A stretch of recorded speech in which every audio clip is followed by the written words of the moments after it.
Hi, this is Bart Sharp. The class that we're having today is releasing your addictions to fear and anger, and always add in Corona times, mainly because this is a stressful time. It's a time that we've not really ever experienced before. And, there's no precedence to this. And a lot of people think that's a bad thing, but there's a lot of stuff that's really good about it. I really see that the collective consciousness of the planet or the people in the world are changing and evolving. We're making big jumps now because so many millions of people are relaxing. They're slowed down and they've allowed themselves to digest this. And that's what we really see across cultures, that's as easy as it gets to create consciousness, is to relax and assimilate what's naturally happening. It's kind of like when I've gone to power spots like Hawaii, or of course now I go to southwestern France. I'm really seeing that a lot of those people aren't doing consciousness work. They're just kind of digesting it as it goes along, and they are contributing.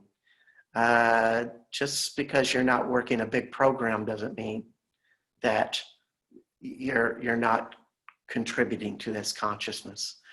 Did you have a question, Karen? No. Okay. Yeah, I just yes. Hello. Can you hear me? Yes. Yes.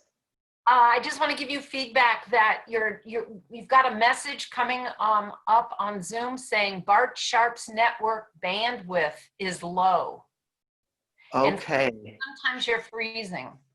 All right. So that means my internet connection is not good. Yeah, I wanted to give you that feedback because I don't know what I can do about that right now. We'll just hope that we hold out and such. Right. So one of the books I really get a lot of good ideas from, and I just want to throw this out in show and tell, is Richard Rudd's The Gene Keys. This is a fabulous book. If you really want to jump into something of a deeper consciousness, that as you read it and understand it, it changes your consciousness, your DNA, literally. Great book. I've read it 7, 8, 10 times, who knows how many times. You just read there's 64 chapters, and you just kind of go through it. Life-changing. So we're going to get some of the truths from Richard Rudd's book and apply them today. And one of them that he brings up is like one of our darkest shadows that we have, that we all face. We have a drum roll, and that is fear of inadequacy. Fear that we will not be enough, we're not going to do enough, and we are struggling with that fear of inadequacy. And for most people, they're trying to do control. They're trying to control what they see as their personal challenges at any given time. And if they're able to control that and have victories over that, they have these openings of victories.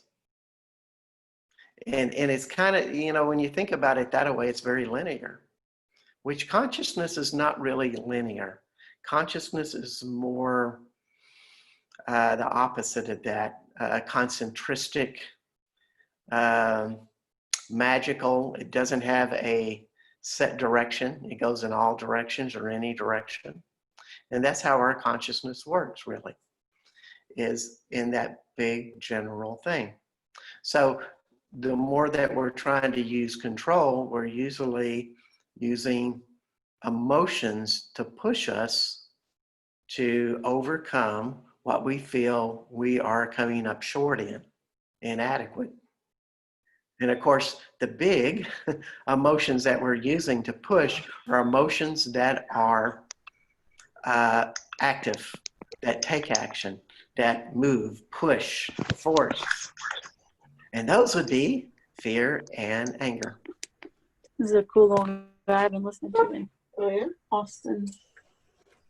Does somebody have a question, or is just somebody not muted? Webinar thingies. Yeah, somebody's not muted right now, and please mute.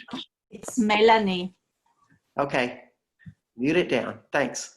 Okay, so so let's look at some of the things about feeling of inadequacy, and that it's kind of an innate thing there of what we push through life as, and you know, this isn't just us.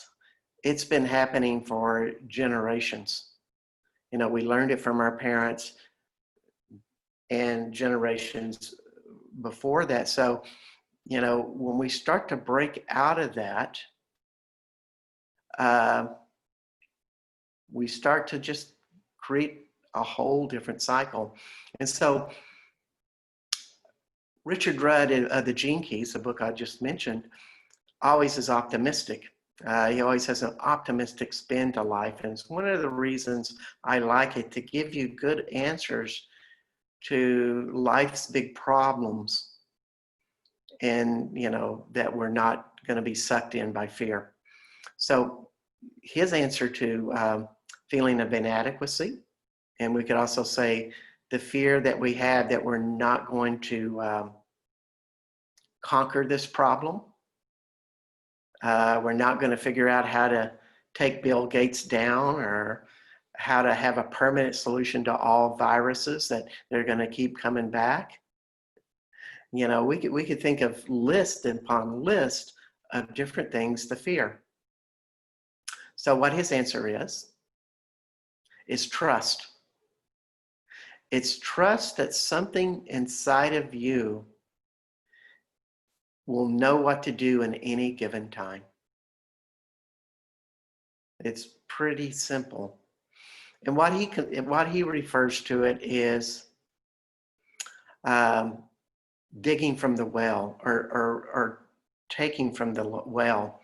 You could even say it symbolically if you're kind of really into the ancient stuff of Jesus, drinking from the chalice. You know, it's something of an inner source in you that will always guide you. And so that's always good to have that confidence. And at the same time, as I reflect upon this, it's like, well, what lessons do I really need to learn? You know, what's up there for me? And so that's just kind of a general answer there to fear of inadequacy. And so one of the best ways that you can overcome a lot of the things that you're fearful for is to turn that fear into a question. In other words, I've had some really challenging times recently, and my beehive all died yesterday. I've been a beekeeper for 8 years. And, you know, so it's really brought me into that question of, like, you know, what are my lessons in this? What do I need to learn that's going to change my vibration? You know, there's a part about that that's honoring the sadness of it, but also there's this living in this question about what that is. And Richard Rudd says you have to keep listening to your body. You have to keep listening to that space within you and begin to trust those answers. So I just put that out there. I am in my own grieving process with this. But let's talk about this fear of inadequacy. You know, and if we never really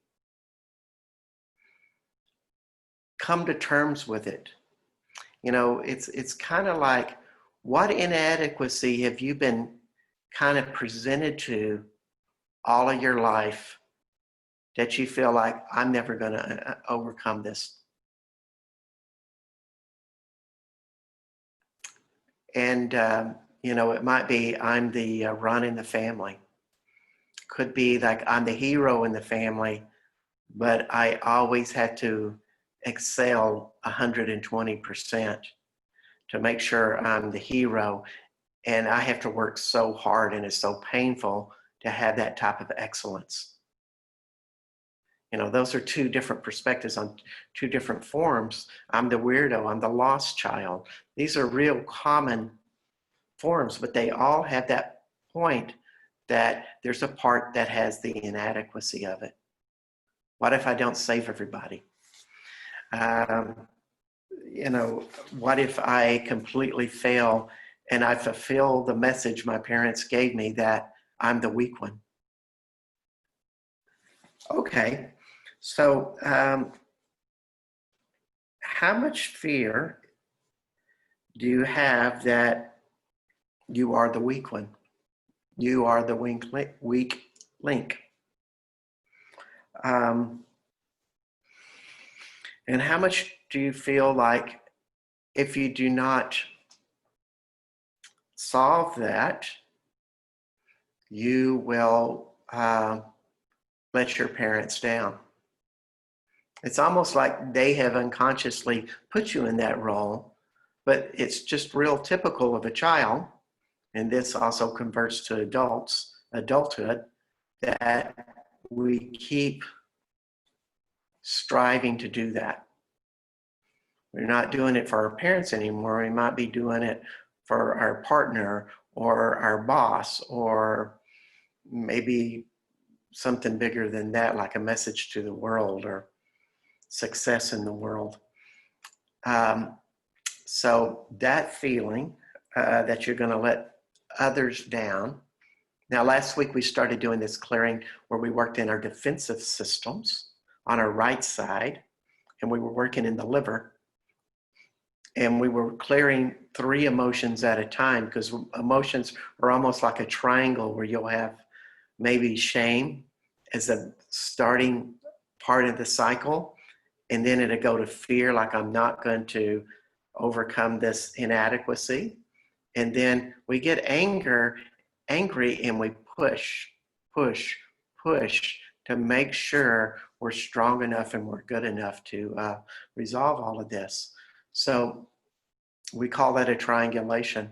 So how many triangulations of shame, fear, and anger do you have that I've got to conquer being the weak link? And all the decisions, judgments, compilations, and conclusions holding that in place. Would y'all be willing to let that go and destroy and uncreate it? Right, wrong, good, bad, pod, all 9 shorts, boys, beyonds. It's almost like a sequence of events that we do to push ourselves. And it's kind of an unpleasant experience with that. And there's a duality. We just hate going into the fear or the anger. So how many of y'all are in sadness, fear, and anger with this? You know, shame and sadness are both contracting emotions. And usually you have a lot of times you have a contracting emotion in that you do not want to contract and feel like you're not moving or you can't move it, that you're stuck with this feeling. And so therefore, fear steps in to get you moving. And then anger comes in to push you out of the fear and create a solution. Because often fear is not a solving thing, but anger is. So we get anger about going, well, damn it, I'm going to just suck it up and, you know, go get that college degree, or, you know, go get that job, or whatever it is. And we just push through life. And it's very forceful. There's nothing about invitation with it. There's nothing about the feminine side with it. It's all very masculine. And that's kind of how the world works, and particularly America works. So everything about sadness, fear, and anger that you hold as that triangulation that I'm going to get it done. I'm going to conquer this. Wow. All the, I want to say force and energy you use to do all of that triangulation, that's what comes up. Will you please destroy and uncreate that totally and utterly? Right, wrong, good, bad, pot, all nine shorts, boys, and beyonds. So think about what you're pushing through life, and it's always hard. Like, I'm going to be successful. I'm going to find that great relationship. I am not going to be the low man on the totem pole. I'm going to work my way up. You know, I'm going to do better. You know, it's that driving force that's always pushing us up. So how much of that is there? You know, what comes up for the group is like, I have no beauty. Now, I like to think of beauty beyond physical measurement. Beauty is also something internal, like a charisma that just turns people on. In other words, when you have beauty and you're really confident in it, it just seems to change life around you. It changes other people. It inspires them and opens them. So how much is this an element in this equation? All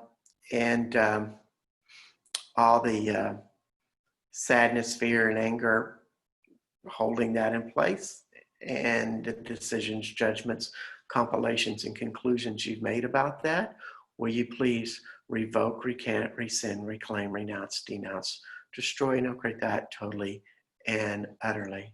Right, wrong, good, bad, pod, all nine, shorts, boys, and beyonds. And how many times have you made that judgment that what I just did wasn't good enough? Or I'm always questioning it. Could it have been better? And it's a feeling of doubt, a feeling of guilt, which are kind of like sub-emotions to fear. So all of that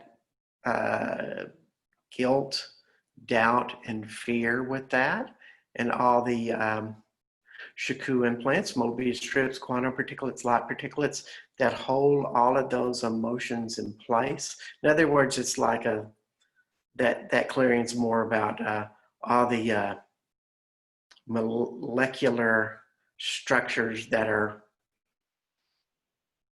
polarized in negative emotions. Will you please destroy and uncreate that totally and utterly? Right, wrong, good, bad, pod, all nine shorts, boys, and beyonds. So doubt seems to be coming up for the equation right here of I am the weak link, I am the weak one. So think about the person that it's almost like your little invisible friend behind you that you probably want to say, just fuck off, you know, get out of my life. I'm tired of my mother sitting on my shoulder, an invisible mother, by the way, questioning me, or, you know, or it could be a mentor, could be a lot of people, a big brother, whatever. So how much have we created a mentor like that and their voice coming across that brings up our doubt? Did we do it like them? Could they have done it better? Did I do it to a level that would meet their approval? Okay, that one's a good one. It's almost like a polarized point of view, where you have a pushing energy like, did I do it right? Or did I do it wrong? So we call that a double bind in double binding systems because it's two energies going in opposite directions. So all the double binds and double binding systems holding those two opposing energies in place in you. And just think about that voice inside of your head as somebody that, you know, that you're looking for approval with. It's an invisible approval. Will you pock and pod the ends, pock and pod the middle ground, destroy and uncreate it all totally and utterly? Right, wrong, good, bad, pot, pot, all nine shorts, boys and beyonds. Now, when we have somebody like that, that's kind of behind our heads, or it's an imaginary, I wouldn't call them an imaginary friend. It's more like an imaginary being. And we create this, it's an energy outside of ourselves. And it comes from a place of, should I punish myself or should I reward myself? You know, but it's kind of an energy outside of ourselves. It's really kind of opposite of what Richard Rudd said, that we trust. We can have confidence that our solutions will come. All we have to do is just keep moving forward and keep creating what we are inherently or innately interested in creating. What turns you on? What gets you excited in life? Where do you want to grow? What area do you want to grow in? And keep on that journey. That's the one where trust is built. And to me, that is a form of spirituality, because it's the inner growth of ourselves and an inner connection to a higher power within ourselves when we keep referring to our inner self and knowing that our inner self will be giving us whatever we need or guiding us to whatever we need to know and learn. But going back to that voice on the back of your head is going like this. All of those doubts and fears that we have created, that there's a self-imposed punishment and reward with this. All the double binds and double binding systems holding that in place, will you pock and pod the ends, pock and pod the middle ground, destroy and upgrade that totally, literally. Right, wrong, good, bad, pot, pot, all nine shorts, boys and beyonds. And going back to this, how much did our parents create a reality of you are either a good girl or a bad girl, or a good guy or a bad guy? You know, by how you performed. So all the shame, fear, and anger, holding that in place, and all the decisions, judgments, compilations, and conclusions you've made to create that as your reality and live by that and live by your parents' form and structure with that, the rules, so to speak. Will you please revoke, recant, rescind, reclaim, renounce, denounce, destroy, and uncreate that totally and utterly. Right, wrong, good, bad, pot, pod, all nine shorts, boys, and beyonds. Okay, so another component to this triangulation, because we've talked about sadness, shame, fear, and anger, but there's a fifth component that can possibly come in, and that is love. In other words, we try to please other people, we try to inspire other people, you know, but when it's done with fear and shame, or fear and sadness, it's kind of wonky, you know, it's not exactly the purest love, but there are those people that always feel like if they make everybody else right or make everybody else feel good, their world is complete. So how much is there a triangulation of sadness, fear, and love? Will you all the decisions, judgments, compilations, and conclusions holding that in place. Will you please revoke, recant, rescind, reclaim, renounce, denounce, destroy, and uncorrect that totally and utterly. Right, wrong, good, bad, pot, pod, all 9 shorts, boys, and beyonds. It's kind of like my bees. I've been going through the process because about this time yesterday, I was cleaning up my hive and seeing all of these dead things in my hive. So, you know, the thing is that it brought on enormous guilt and sadness. And then it starts to come on to another thing of like, can you really honor those feelings and allow them to be? And then open to that question, where do I progress beyond these feelings? What's the lessons for me? And what is the greater purpose that's going to come out of me through this experience? Now, I don't have real good answers to any of those right at this moment. I had some ideas, you know, to be a better beekeeper, to learn more about these little bitty mites and moths that come in and destroy hives and how to prevent that.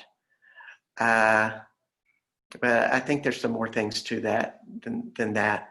Of course, it's rebuilding my hive area to make it a better place. That's the opportunity that's open to me. But also, it's an opening out of caring for nature even bigger. Those type of things are open to it. But it's not out of fear or that I owe a debt. It's more of lesson learned. I've allowed this sadness and these other emotions to come through, and something has evolved to a higher place. And whenever we evolve to a higher place, what shows up is gratitude.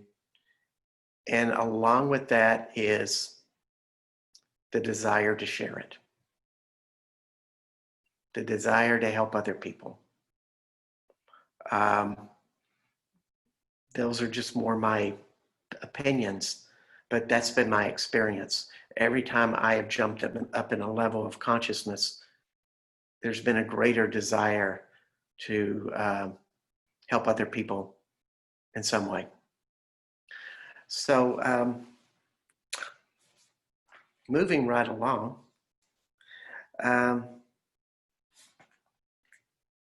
we did these clearings last week about the primal brain. And the primal brain is the one back here in the back of the head. It's the oldest memory of brain functionings. It's kind of like the caveman brain, so to speak. And how did the caveman function but in a consciousness of fight or flight? It's where our fears show up. You know, in other words, the neurological input happens in our body, stimulated to maybe react in fear, but that information is brought up into the brain. If the primal brain is well developed, in other words, we've been in a lot of fear thoughts throughout our lives, the information will kind of be stuck there, and we're going to start into fear-based thoughts. Now, if we grew up in a childhood where everything was positive, everything was secure, there was never a discouraging word ever said,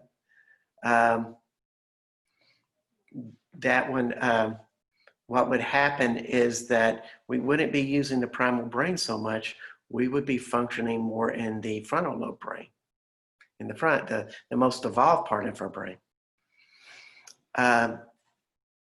So, you know, we can often get triggered in negative thoughts by just our training, what we were taught when we were a little kid. So I call it the neural cortex sensory system instead of the primal brain. Sounds fancier. So thinking about what we've cleared, how many feelings that I'm not enough and I got to try harder? How much in their neurocortex sensory systems are we functioning from that? All the specific implants, positive ions, free radicals, and hold that in place. Will you please destroy and upgrade that totally and utterly? Right, wrong, good, bad, pot, all nine shorts, boys, and beyonds. So as I do this, just pay attention to the back of your brain. I like to do 5 to 10 of these in a class, and that's about it. It just seems like we start overloading after that. So just pay attention to it. And if there's an area that I'm missing so far, please remind me. So how many considerations do you have? Did I do it to the satisfaction that my mother or father would approve as?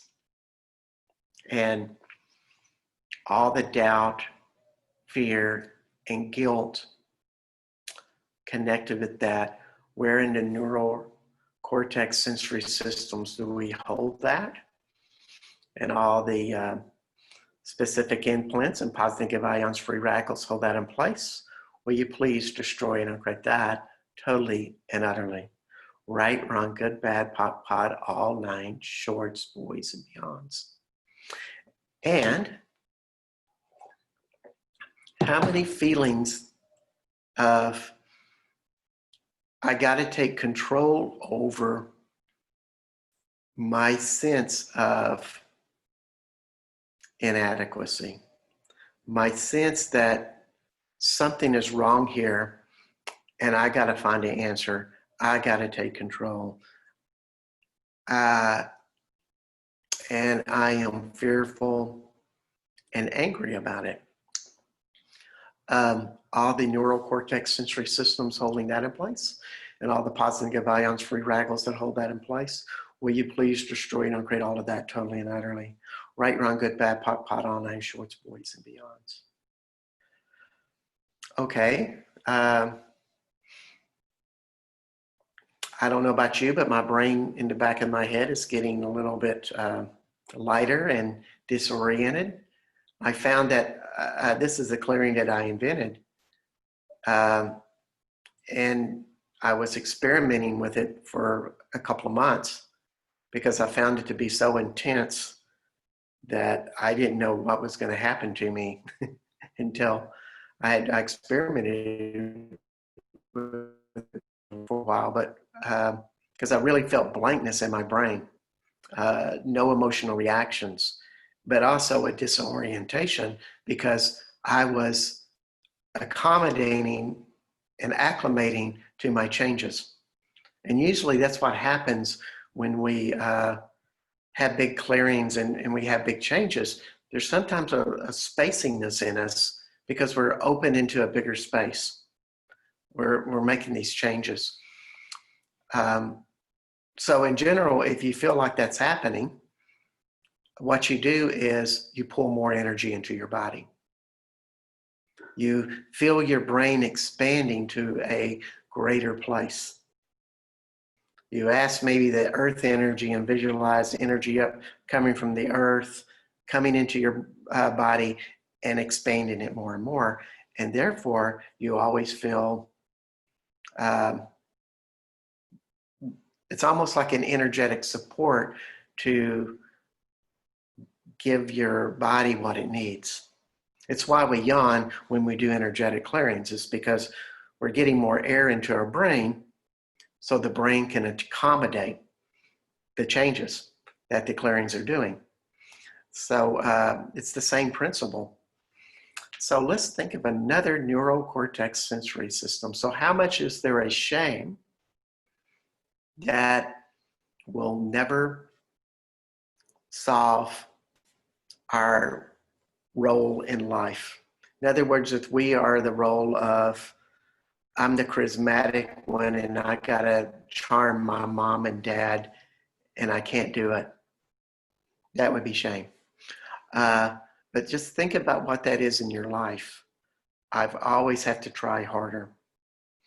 And I don't know if I'm adequate enough.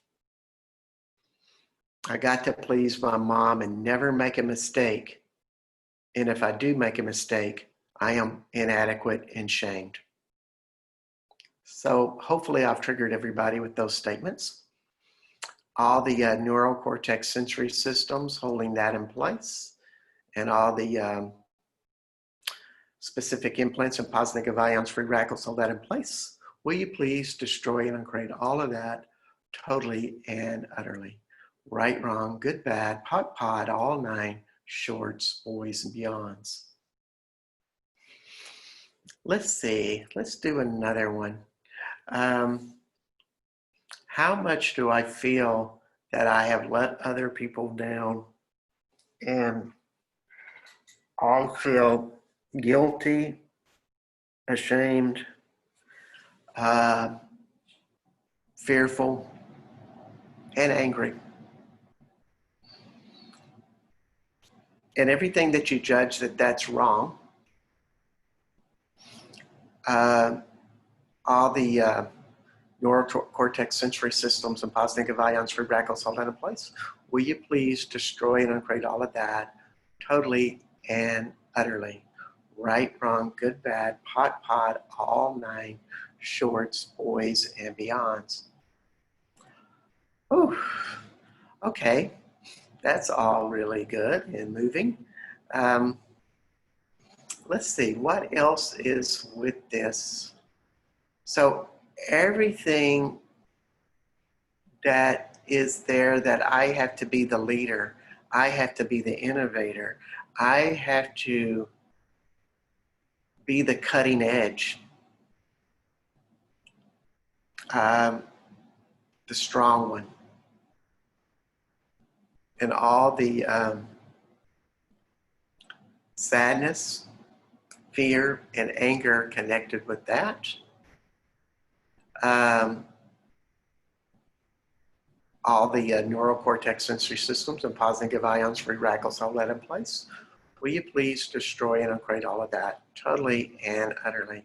Right, wrong, good, bad, pod, all nine, shorts, boys, and beyonds. Okay. So one of the things that we, I'm going to move on from the neural cortex sensory systems. When I start to do clearings and I really can't think of the next word to say, that probably, we've done enough clearings in that area. And if you ever want to work with that stuff, let me know. I found this to be a really great relief because I really see that limitations are held in different parts of our body, in a more concentrated area. And this class is working a lot with the liver and the neural cortex sensory systems. But what also would affect is our adrenal glands and other parts of our body. Because the adrenal glands is what is running all the time when we really feel like there's a crisis out there, that we're in fear or we have all of this anger that is pushing us forward to move forward. Eventually, the adrenal glands get really tired and they give up. And it's also a reason why so many people around age 50 seem to have adrenal burnout, because they've just charged through life. And our society is kind of designed to do it that way. You know, that's our answer for so many things. Try harder, get angry, force it, push it. And everything that brings up, that's your answer, and that was your parents' answer.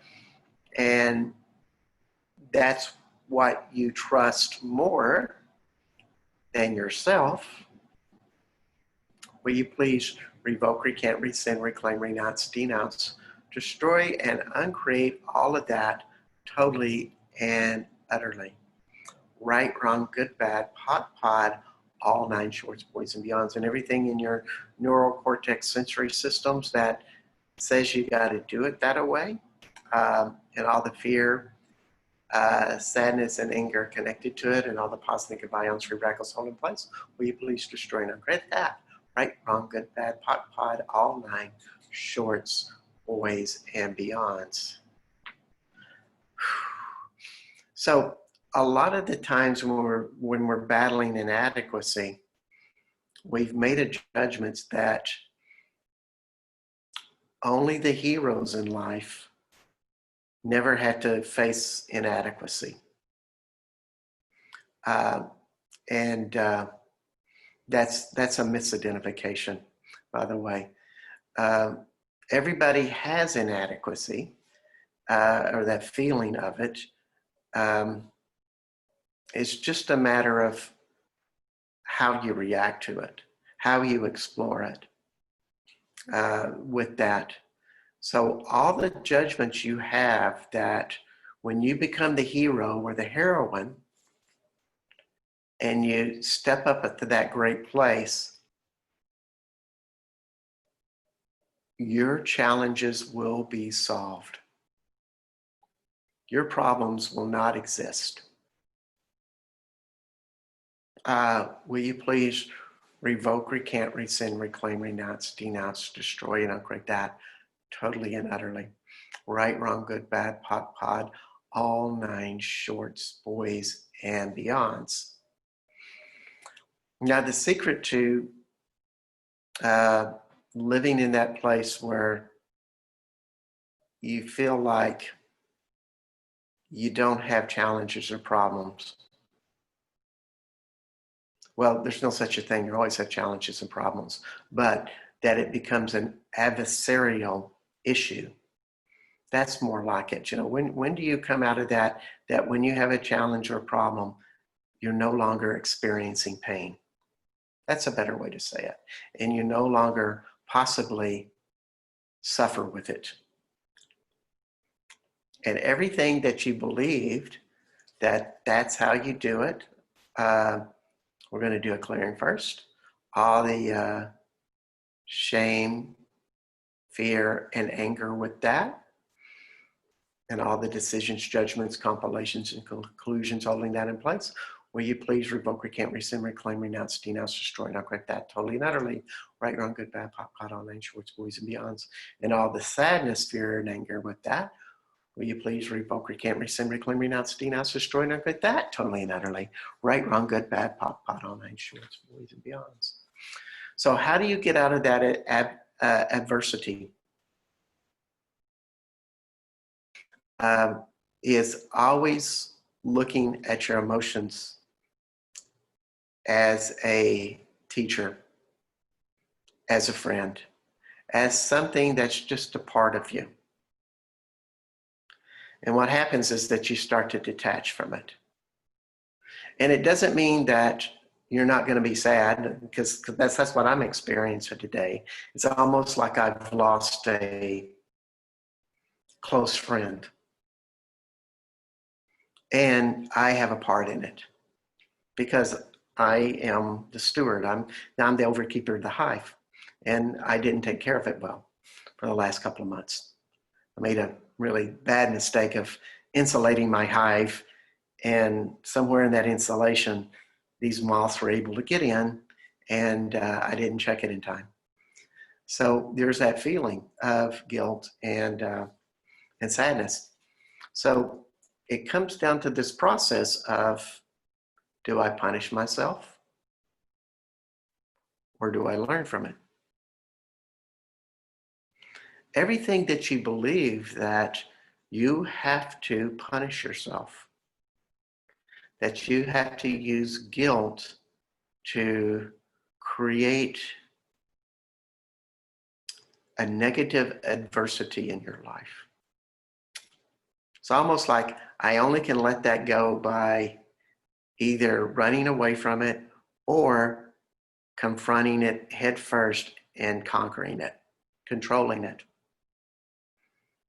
All the decisions, judgments, compilations, and conclusions you've made, and all the sadness, fear, and anger, and shame, fear, and anger triangulations with that, will you please revoke, recant, rescind, reclaim, renounce, denounce, destroy, and uncreate that totally and utterly.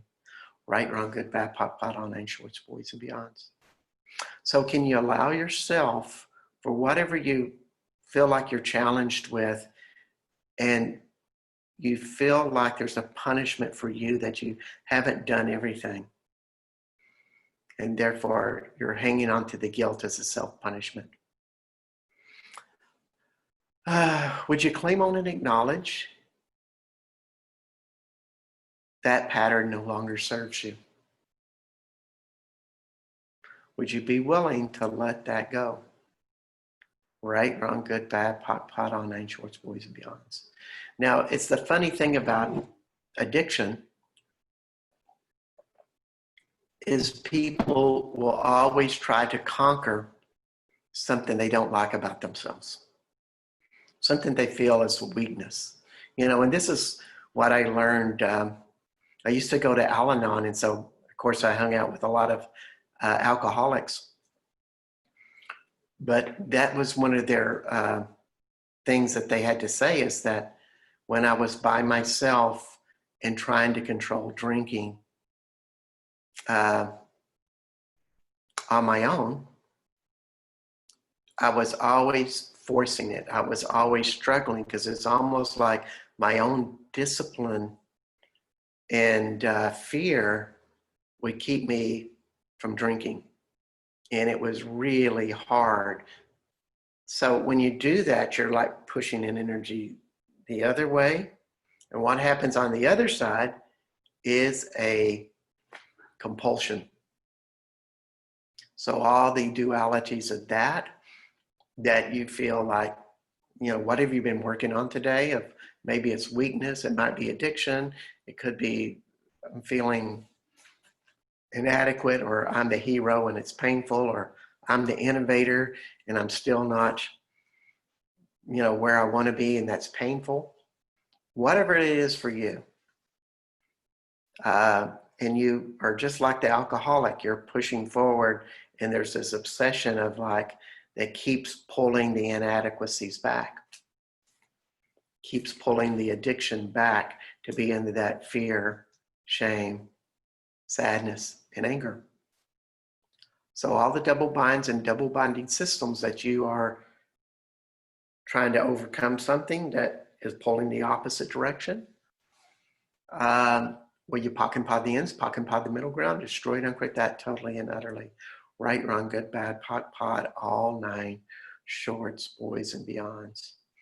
And that pain that is wrapped up in the addiction, you know, it could be that, you know, I want to be great in the world, because somewhere deep inside of me, there's a little bitty girl or a little bitty guy that feels very unloved. And I'm going to make him successful so he will feel loved.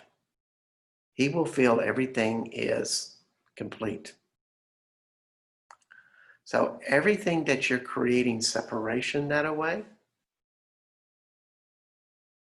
would you be willing to invite communion with that dark side of yourself? To really allow that to be a part of you.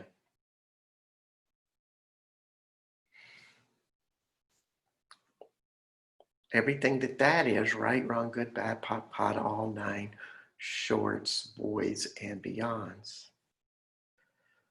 And everything that you've done to create fear, anger, accomplishment, achievement, to feed that wounded part of you, would you claim, own, and acknowledge it's no longer necessary? Right, wrong, good, bad, pot, all nine shorts, boys, and beyonds. Like my bees, I will be sad for a while. And as I clean up the remnants of my hive, replenish, and reconstruct things. It's almost symbolic that I am bringing that nurturing back. But it's not about defeating the sadness or the anger of myself or the guilt of myself. I want to honor those things perfectly fine. It's almost like I have them inside of me, like in my pocket, but they're not taking over all of my body.